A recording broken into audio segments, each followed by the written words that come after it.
ça peuple congolais constitution la liée pour permettre lié à la l'aise de comprendre c'est la constitution de Kabila.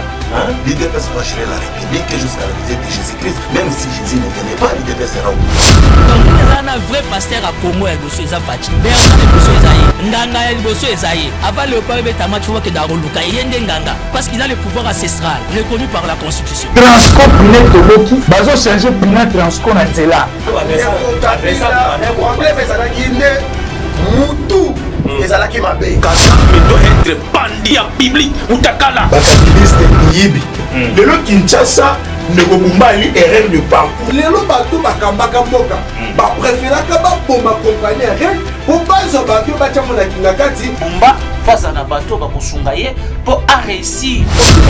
Moi je soutiens Tshisekedi. Il ne faut pas me poser cette question pour la répondre au thé. Yo pose soutenir Moïse Katumbi, pas soutenir rien. Très bien. Il faut que ça va congolais que tant que ici on a 287 millions de dollars il y a peuple congolais. Au salaki na yango nini.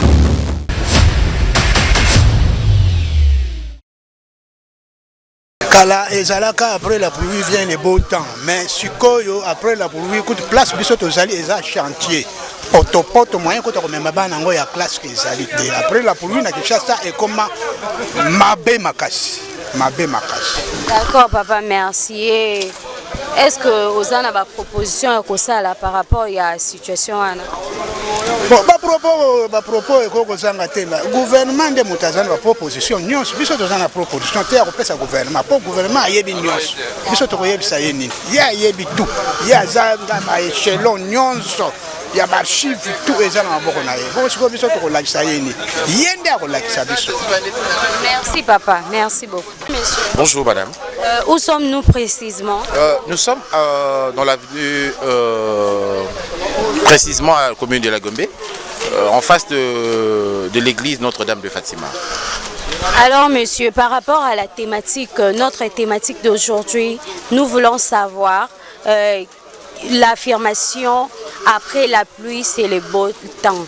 Oui. Est-ce que cette affirmation est-elle vraie ou fausse? Bon, je dirais que c'est une affirmation qui est limitative dans une certaine mesure où elle prend tout son sens dans le pays ou dans des villes où quand il y a la pluie, et juste après les gens continuent à fonctionner, les gens continuent à rouler.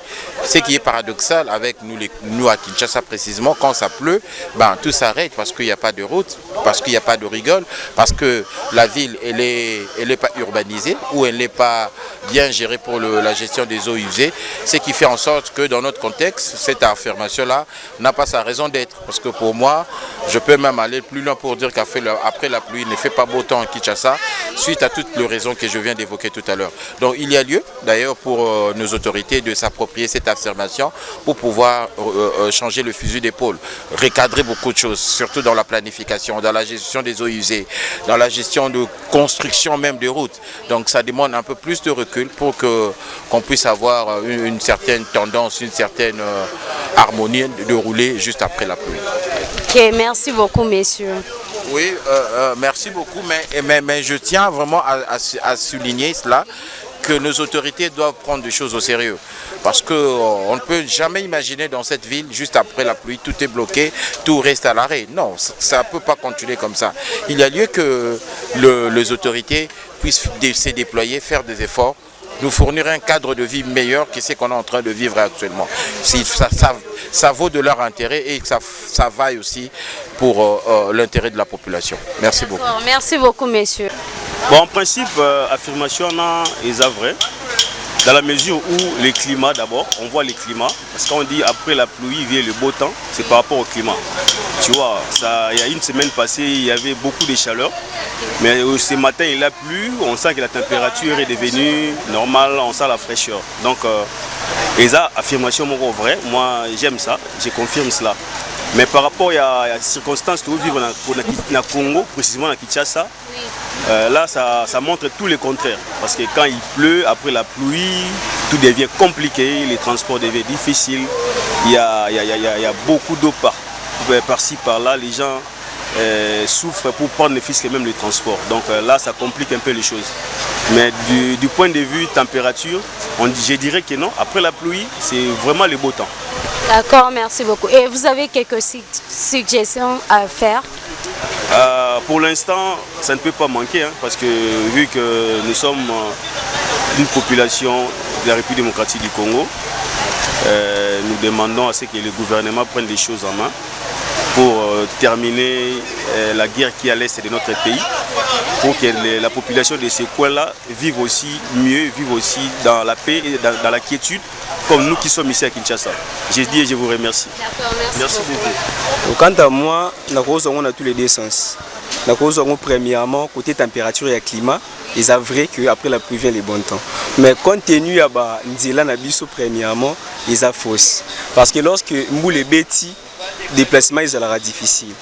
Compte tenu de Nzela, ma etondaka, ba marécage, Nzela vu que Nzela est bien té, même la voiture, les autres déplacés na difficulté parce que Mboula est bêti.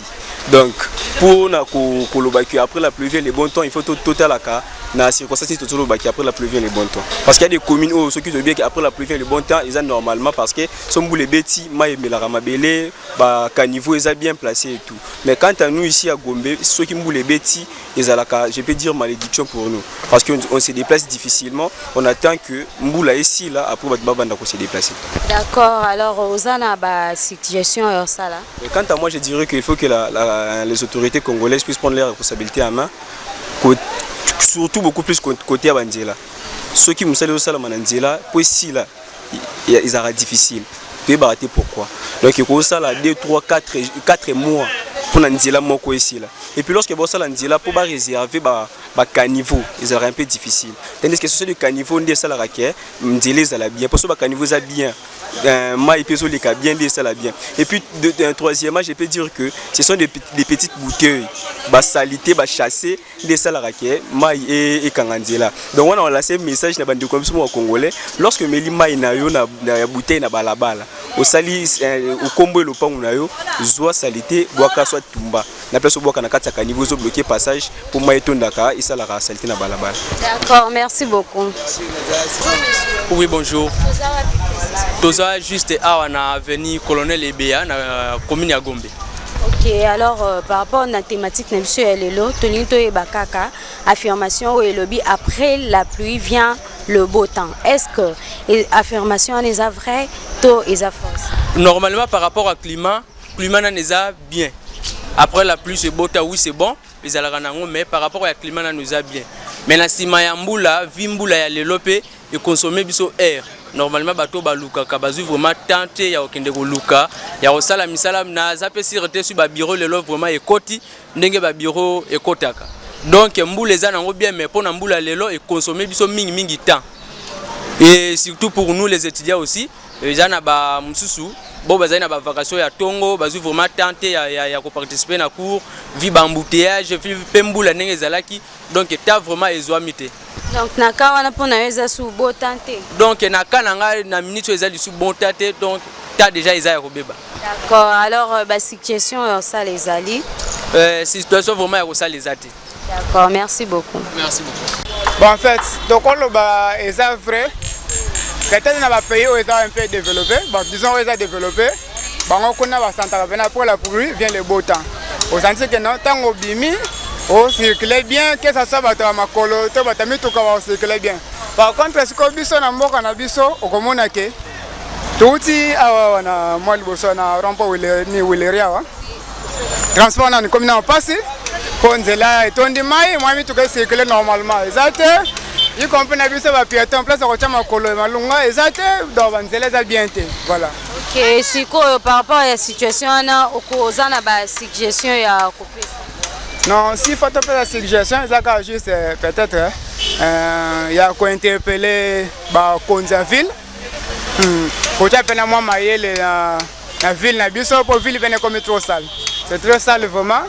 Donc après Mboula, au moins la que moyen circulation malunga za la terre. Ce qui va tient mayele et qui va financer pena, ville na biso zonga ndenge to yebelango kala Kinshasa la belle et ça bien makasi. D'accord, merci beaucoup. Top topesa peuple congolais constitution na ye pour permettre ye azala à l'aise de comprendre que ndenge bamalobaka c'est la constitution de Kabila. L'IDPS va gérer la République jusqu'à la visite de Jésus-Christ, même si Jésus ne venait pas, l'IDPS sera où. Donc il y a un vrai pasteur à Congo et le Suéza Fachi. Bertrand le Suézaïe, Ndanga et le Suézaïe. Avant le peuple Betama, tu vois que Daroluka et Ndanga, parce qu'il a le pouvoir ancestral reconnu par la Constitution. Transco Pinet Toloki, bazo changer Pinet Transco na Nzela. Moutou ezalaki mabe Kagame doit être bandit en biblique utakala bakabiliste yibi lelo Kinshasa nekobumbali erreur de parcours lelo bato bakambaka mboka bapréféraka baboma kompagnie rien po bazwa bavio batya monaki na kati bumba face à Nabato bakosunga ye pour réussir. Moi je soutiens Tshisekedi. Faut pas me poser cette question pour la répondre au thé. Yo pose soutenir Moïse Katumbi, pas soutenir ye. Très bien. Il faut savoir congolais que tant que tu as 287 millions de dollars, il y a peuple congolais. Au salaki na yango nini.